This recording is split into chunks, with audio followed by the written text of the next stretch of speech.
The Surgeon General in the United States even declared it the equivalent of a national emergency.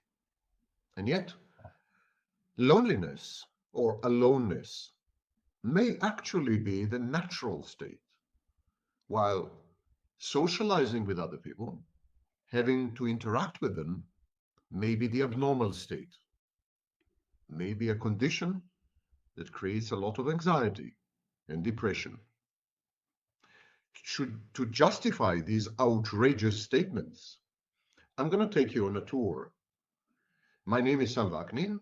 I'm the author of Malignant Self-Love, Narcissism Revisited, and the very lonely professor of psychology. So we all have an innate experience of existence. We all come into being and then experience the state of being throughout life. We all have boundaries in the sense that we know where we stop and the world starts, and vice versa, where the world ceases to exist and we start. So existence, boundaries, and what is known as the self. The self is just another name for a sense of continuity across space and time, regardless of mutations in personality, in circumstances, in experiences, and in people who come into our lives and then abandon us. Throughout all this, there is a sense of nucleus, a sense of core identity, a sense of something that is immutable, something that is always there. I am.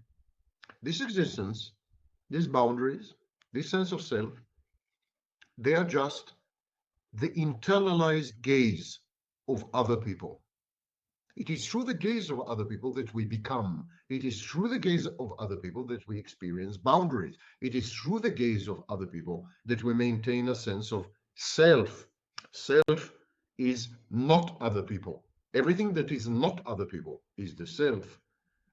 Other people, their existence, their observations, their feedback, their input are critical.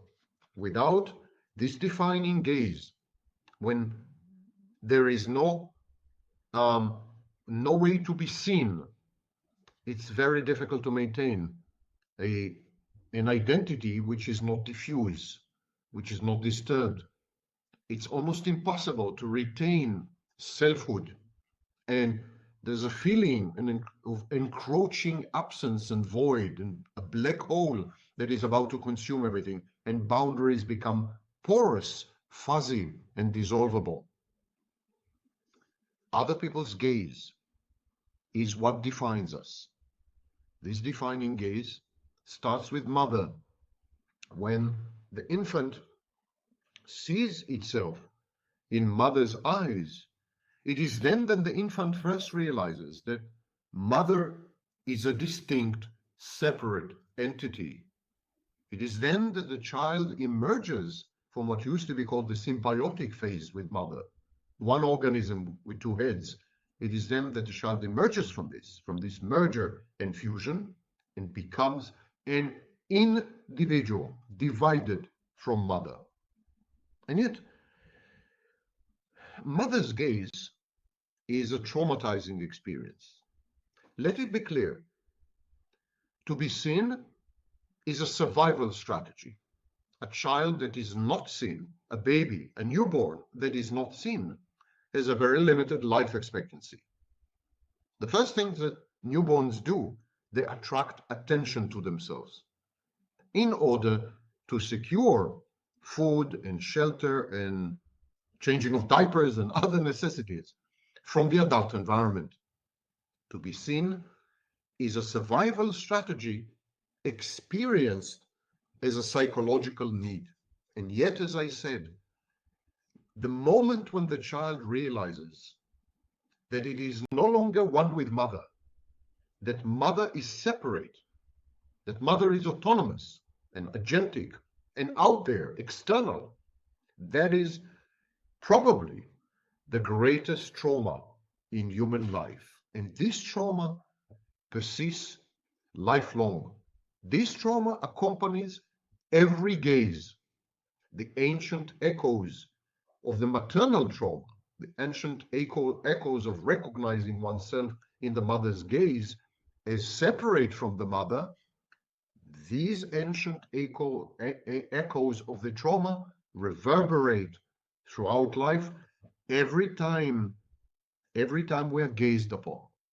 Every time we apprehend ourselves through another person's gaze, every time we evince our separateness, it provokes anxiety and existential angst, because we realize then that we are essentially all alone, that we cannot build bridges to other people, that the intersubjective space, the space between us and other people, is a myth. It's just a story, a bedtime story, intended to lull us into sleep and to be a self-soothing fiction. The truth is, this gap between us and other people is unbridgeable, is intraversible, cannot be crossed ever.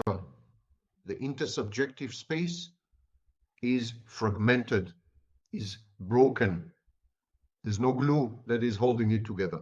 And so whenever we experience another person's gaze, thereby emerging and becoming separate and external to that other person, at that point, we also re-experience and revisit the trauma. This is called vividness. And when we experience this trauma, it provokes in us anxiety. By definition, therefore, every human contact is anxiogenic.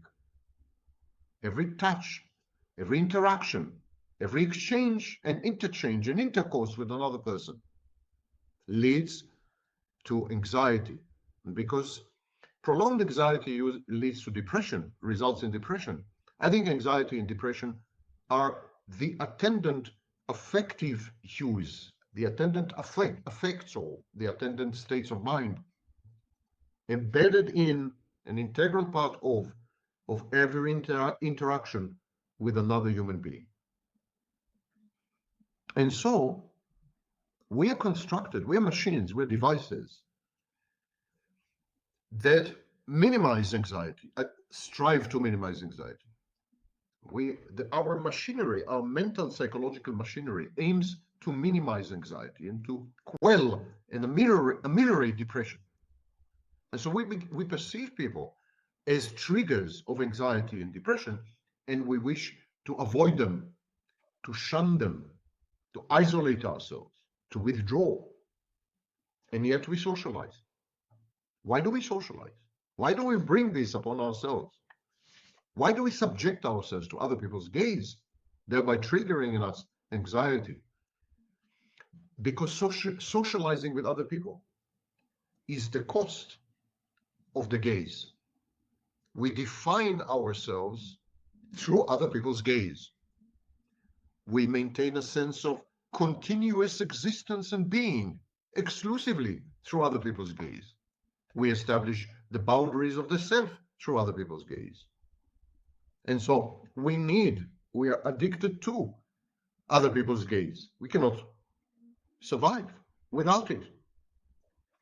And it is experienced as a psychological need, as I said. And the cost of this gaze, the price we have to pay, is socializing with other people.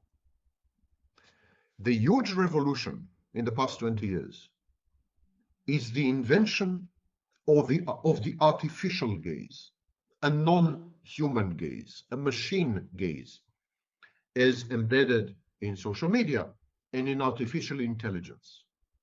It's a giant revolution in the sense that now we can derive a perception, a self-perception of existence. We can maintain a cohesive, coherent self, personal continuity, boundaries between us and the world. We can maintain all these functions using machines. We no longer need human beings. In this sense, the artificial gaze is cost-free, costless, cost-free. we no longer have to pay the price of socializing with other people, having to tolerate them, having to somehow accept them, having to bear the burden of friction with other people. We no longer have to pay this price, because now we have a perfectly usable and feasible gaze which comes at us from screens. Social media, I mentioned, artificial intelligence is also constructed on the gaze. And this, of course, leads to narcissistic solipsism.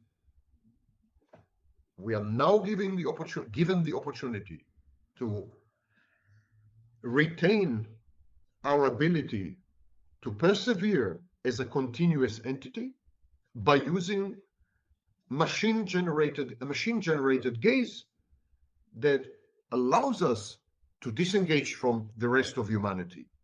And so we become solipsis. We become narcissists. Narcissistic solipsism is a combination of fantasy and the introjection of other people. Fantasy is the rejection of reality, the rejection of life, actually. And instead of interacting with other people in a classical way, face to face, what we do, we convert them into symbolic representations, simulacra, and we interact with these simulations, with these internal objects. Put together fantasy and introjection, what you get is pathological narcissism. And this is only the beginning.